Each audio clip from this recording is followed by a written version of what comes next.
రెండెర్రా పిల్లలు బాగున్నారా? నిన్నటి కథ నచ్చిందా? మరి నేను చెప్పే కొత్త కొత్త కథలు వినడానికి నా ఛానల్ని సబ్స్క్రైబ్ చేసి లైక్ చేయండి. మీరు నా ఛానల్ని సబ్స్క్రైబ్ చేసి కథలు వింటే నాకు ఎంతో హుషారుగా ఉంటుంది కదర్రా. సరే ఈరోజు మన కథలోకి వెళ్ళిపోదామా? ఈరోజు మన కథ అపూర్వ నయనాలు.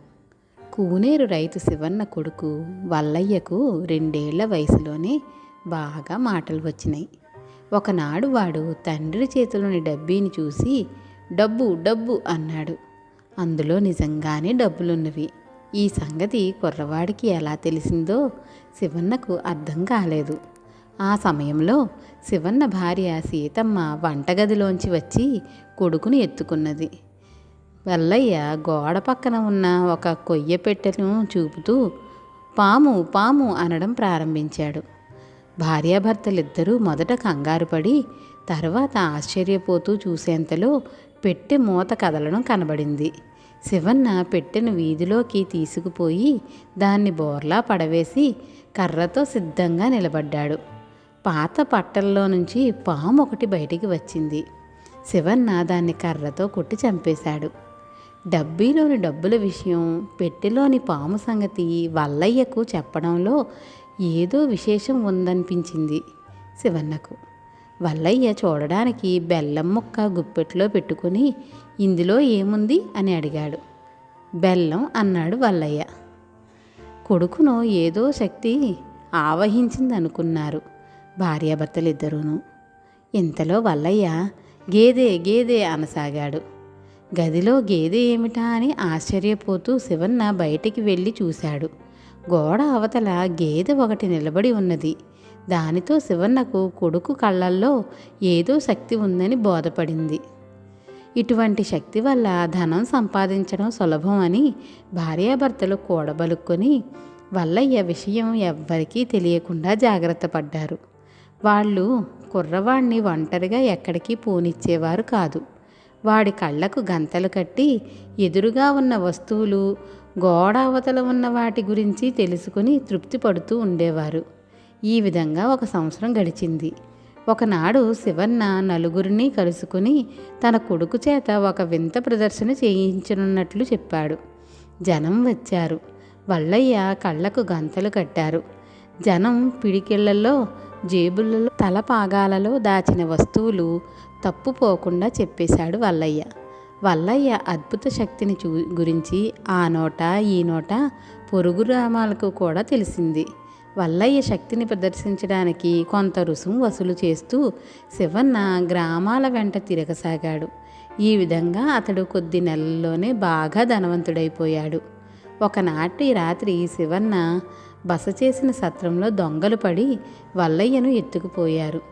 ధనం మూటను వదిలేసిన దొంగలు వల్లయ్యను ఎత్తుకుపోవడంలోని రహస్యం తెలియక శివన్న, అతడి భార్య దుఃఖించసాగారు. ఆ సమయంలో వాళ్లకు రాజుగారి నుంచి కబురు వచ్చింది. భార్యాభర్తలు నగరానికి పోయి రాజును దర్శించి జరిగినదంతా చెప్పుకుని కళ్ళ నీళ్లు పెట్టుకున్నారు. రాజు వాళ్ళను ఓదార్చుతూ, మీ గురించి నేను లోగడే విన్నాను, కానీ ఇంతకాలంగా ఇదేదో గారడి అనుకుని నమ్మలేదు.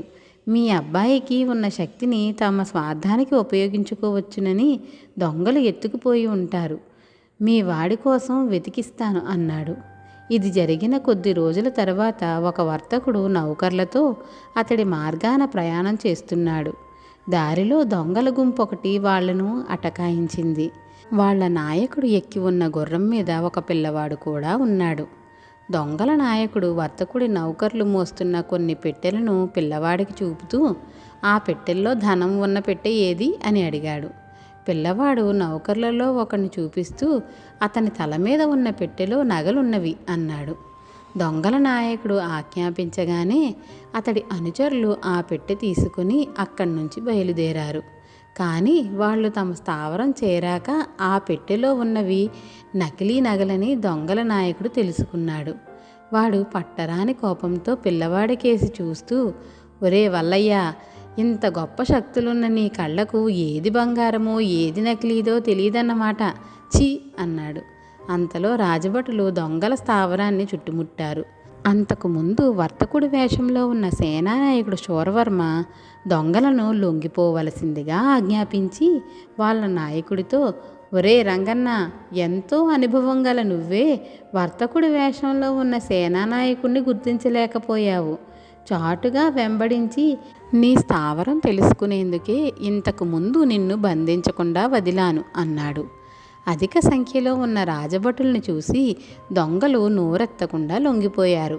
శూరవర్మ వాళ్లను తాళ్లతో కట్టించి వల్లయ్యను గుర్రం మీద ఎక్కించుకుని నగరం చేరాడు. రాజు రఘువర్మ శివన్న దంపతులను పిలిచి, మా భటులు మీ కుర్రవాణ్ణి దొంగల బారి నుండి రక్షించి తెచ్చారు. రాజ్యంలో మరికొన్ని దొంగల ముఠాలు ఉన్నవి. ఈసారి మరొక ముఠా వాళ్ళు మీ వాణ్ణి ఎత్తుకుపోయే ప్రయత్నం చేయవచ్చు. అందువల్ల వల్లయ్య మా రక్షణలోనే పెరుగుతాడు. మీరు వారానికి ఒకసారి వచ్చి కొడుకును చూసి వెళ్ళవచ్చు అన్నాడు. శివన్న దంపతులు అందుకు ఒప్పుకున్నారు. వల్లయ్య కోటలో 20 సంవత్సరాల వయసువాడయ్యే వరకు పెరిగాడు. రాజు రఘువర్మ మరణించగా ఆయన కుమారుడు శక్తివర్మ రాజయ్యాడు. శక్తివర్మ ఒకనాడు వల్లయ్యను పిలిచి, ఇంతకాలం నువ్వు మా రక్షణలో పెరిగావు. చదువు సంధ్యలతో పాటు యుద్ధ విద్యలు కూడా నేర్చావు. బతుకు తెరువు చూసుకోవాలి కదా, ఏం చేయాలనుకుంటున్నావు అని అడిగాడు. వల్లయ్య ఒక్క క్షణం ఆలోచించి, మహారాజా, తమరు అనుమతించితే కొంతకాలం పాటు దేశ సంచారం చెయ్యాలని ఉన్నది అన్నాడు. శక్తివర్మ సరేనని వల్లయ్యకు కొంత డబ్బిచ్చి వల్లయ్య దేశయాటనకు చేస్తుండగా ఒక గ్రామంలో తీవ్ర జ్వరానికి గురయ్యాడు.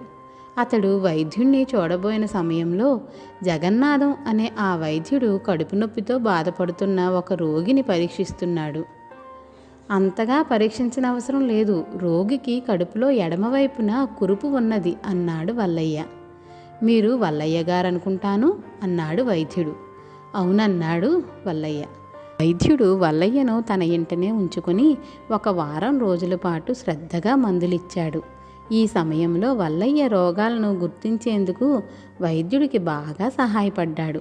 జ్వరం నయం కాగానే వల్లయ్య రాజ్య సరిహద్దు ప్రాంతానికి వెళ్ళాడు. అక్కడ ఒక ఉద్యోగి సరిహద్దు దాటి వచ్చిన ధాన్యం బస్తాల వివరాలు రాసుకుంటున్నాడు. వల్లయ్య ఒక బండికేసి చేయి చూపుతూ, అయ్యా, ఆ ధాన్యం బస్తాలలో ధాన్యం మధ్య రత్నాలు ఉన్నవి అన్నాడు. ఉద్యోగి చిరాకు పడుతూ, జాగ్రత్తగా పరీక్షించాకే అవన్నీ ధాన్యం బస్తాలని తెలుసుకున్నాం. నువ్వెవడివి, వల్లయ్యవా అన్నాడు. నేను వల్లయ్యనే అన్నాడు వల్లయ్య శాంతంగా.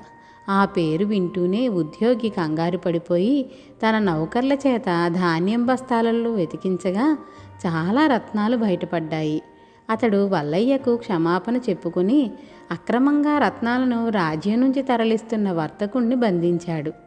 వల్లయ్య అక్కడి నుంచి బయలుదేరి కొన్నాళ్లకు రాజధాని నగరం చేరి రాజు శక్తివర్మను చూడబోయాడు. చాలా కాలం దేశయాటన చేశావు, ఇప్పుడు ఏ వృత్తిలో కుదురుకోవాలని నిశ్చయించుకున్నావు అని అడిగాడు రాజు వల్లయ్యను. మన సరిహద్దు ప్రాంతాలు అటు ఇటు చాలా దొంగ రవాణాలు జరుగుతున్నవి మహారాజా. నా బోటి వాడికి దాన్ని అరికట్టడం చాలా సులభం. నాకు ఆ ఉద్యోగం ఇప్పించండి అన్నాడు వల్లయ్య. అవును, అది నీ శక్తికి తగిన ఉద్యోగం. పనిలో పనిగా నువ్వుండే చోట ఒక వైద్యశాల కూడా నిర్మించదలిచాను. అక్కడి వైద్యులకు నువ్వు లోగడ ఒక గ్రామంలో వైద్యుడు ఒకడికి సాయం చేసినట్టే చేస్తూ ఉండు. రోగులు త్వరగా కోలుకుంటారు అన్నాడు శక్తివర్మ. వల్లయ్య ఆశ్చర్యపోతూ, నేను ఫలానా గ్రామంలోని ఒక వైద్యుడికి సహాయం చేసినట్టు మీకెలా తెలిసింది అని అడిగాడు. రాజు నవ్వి, నీ అపూర్వ నయనాల విలువ నీకన్నా ఇతరులకే మరింత బాగా తెలుసు. ఈ దేశయాటన సమయంలో నిన్ను మరొక దొంగల ముఠా ఎత్తుకుపోకుండా రక్షించేందుకు నీ వెంట కొందరి గూఢచారులను పంపాను అన్నాడు. కొద్ది రోజుల తర్వాత రాజు వల్లయ్యను సరిహద్దు ఉద్యోగిగా నియమిస్తూ ఉత్తర్వులు పంపాడు. వల్లయ్య తన గ్రామంలోని దగ్గర ఉన్న బంధువుల పిల్లను వివాహమాడి తల్లిదండ్రులతో సహా రాజ్య సరిహద్దులకు పోయి అక్కడే స్థిరపడి చాలా కాలం సుఖంగా జీవించాడు. పిల్లలు, కథ నచ్చిందా? అయితే లైక్ చేసి షేర్ చేయండి మరి. అలాగే సబ్స్క్రైబ్ కూడా చేయండిరా. పిల్లలు, నా కథలు ఎలా ఉన్నాయో మీరు కామెంట్ల రూపంలో కూడా పెట్టండి. అలాగే మీరు ఎలాంటి కథలు వినాలనుకుంటున్నారో కూడా నాకు కామెంట్లలో పెట్టండి.